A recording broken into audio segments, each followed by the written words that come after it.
خصوصی نام ہے، ان میں پہلا میرا جو خصوصی نام ہے وہ ہے محمد، وہ ہے محمد صلی اللہ علیہ وسلم، اور دوسرا حضور فرماتے ہیں کہ احمد، یہ بھی میرے خاص ناموں میں سے ایک نام ہے۔ تیسرا حضور فرماتے ہیں میں ماہر ہوں کہ میرے ذریعے اللہ کفر کو مٹاتا ہے، اور میں حاشر ہوں، یہ بھی میرا خصوصی نام ہے کہ لوگوں کا حشر میرے قدموں میں کیا جائے گا۔ حضور فرماتے ہیں میں ماہی بھی ہوں، میں حاشر بھی ہوں، پھر حضور فرماتے ہیں میں عاقب بھی ہوں، حضور فرماتے ہیں میں عاقب بھی ہوں۔ عاقب کا مطلب یہ کہ حضور فرماتے ہیں میں آخری نبی بھی ہوں، سرکار اسلام میں آخری نبی بھی ہوں، جیسا کہ حدیث ہے قال رسول اللہ صلی اللہ تعالی علیہ وسلم، حضور فرماتے ہیں انا خاتم النبیین، حضور فرماتے ہیں انا خاتم النبیین لا نبی بعدی، ہمارے اور آپ کے آقا نے فرمایا کہ میں آخری نبی ہوں، اب میرے بعد کوئی نبی نہیں، میں آخری نبی ہوں، اب میرے بعد کوئی نبی نہیں۔ اس کا مطلب یہ ہے کہ حضور علیہ السلام کی قرآن کے اندر ارشاد ہوتا ہے کہ خاتم النبیین، کہ محبوب آپ آخری نبی ہیں، یعنی جس طریقے سے یہ دین، یہ اسلام آخری مذہب ہے، اب اس کے بعد کوئی مذہب نہیں آئے گا، اسلام کے بعد کوئی مذہب نہیں آئے گا، اسلام کے بعد کوئی نیا دین نہیں آئے گا، اسی طریقے سے حضور کے بعد اب کوئی نبی نہیں آئے گا۔ عزیزان محترم، عزیزان محترم، امام الانبیاء صلی اللہ علیہ وسلم فرماتے ہیں انا النبی لا کذب انا ابن عبد المطلب، اللہ کے نبی صلی اللہ علیہ وسلم فرماتے ہیں میں اللہ کا نبی ہوں، اس میں کوئی جھوٹ نہیں، حضور فرماتے ہیں میں اللہ کا نبی ہوں، اس میں کوئی جھوٹ نہیں ہے، انا ابن عبد المطلب، اور میں عبد المطلب کا بیٹا ہوں، میں عبد المطلب کا بیٹا ہوں۔ حالانکہ حقیقت یہ ہے کہ حضرت عبد المطلب حضور کے دادا ہیں، لیکن کبھی دادا بھی باپ کے مرتبے میں آ جاتا ہے، دادا بھی باپ کے رتبے میں آ جاتا ہے، اس وجہ سے حضور نے فرمایا انا ابن عبد المطلب، کہ میں عبد المطلب کا بیٹا ہوں۔ عزیزان محترم، اور آقا کریم صلی اللہ علیہ وسلم کا جو سلسلہ جو حضرت آدم علیہ السلام تک پہنچتا ہے، اس پر علماء کرام نے ذکر کیا حضور علیہ السلام کے جو نسب نامہ ہے حضرت آدم تک پہنچتا ہے، لیکن امام بخاری رحمۃ اللہ تعالی علیہ نے جو حضور کا نسب نامہ جو ذکر کیا ہے بخاری کے اندر،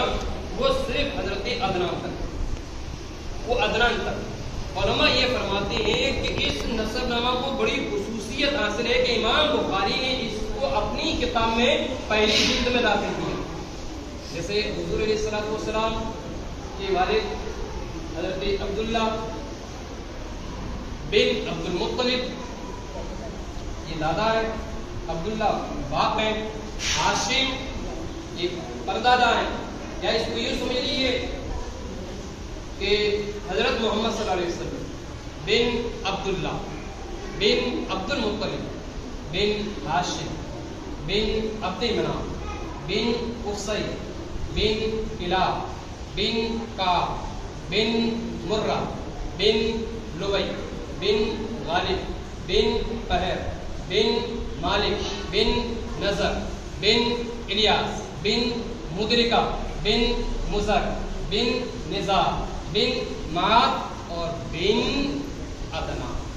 یہ 21 نام آقا کریم صلی اللہ علیہ وسلم کی جانب منسوب ہے، یعنی حضور علیہ السلام کا جو نسب نامہ چلا ہے حضرت عدنان سے چلا۔ عزیزان محترم، اور امام بخاری رحمۃ اللہ تعالی علیہ نے اس نسب نامہ کو اپنی پہلی جلد میں داخل کیا ہے۔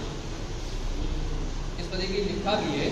یہ بخاری شریف کی جو پہلی جلد کے خیرات لکھے ہوئے لکھا ہے مورخین نے حضرت محمد صلی اللہ علیہ وسلم کے نسب نامہ کو حضرت آدم سے آدم تک لکھا ہے، لیکن مذکورہ سلسلہ کے نسب نامہ کی خصوصیت یہ ہے کہ امام بخاری نے اس کو جامع صحیح بخاری میں نقل فرمایا۔ عزیزان محترم، یعنی یہ بہت اعلیٰ چیز ہوئی۔ اب یہ وہ نسب نامہ ہو گئی جس میں کوئی شک نہیں پیدا ہو سکتا، جس میں کوئی غلط فہمی نہیں ہو سکتی۔ امام بخاری رحمہ اللہ تعالی علیہ کو 6 لاکھ حدیثیں یاد تھیں۔ امام بخاری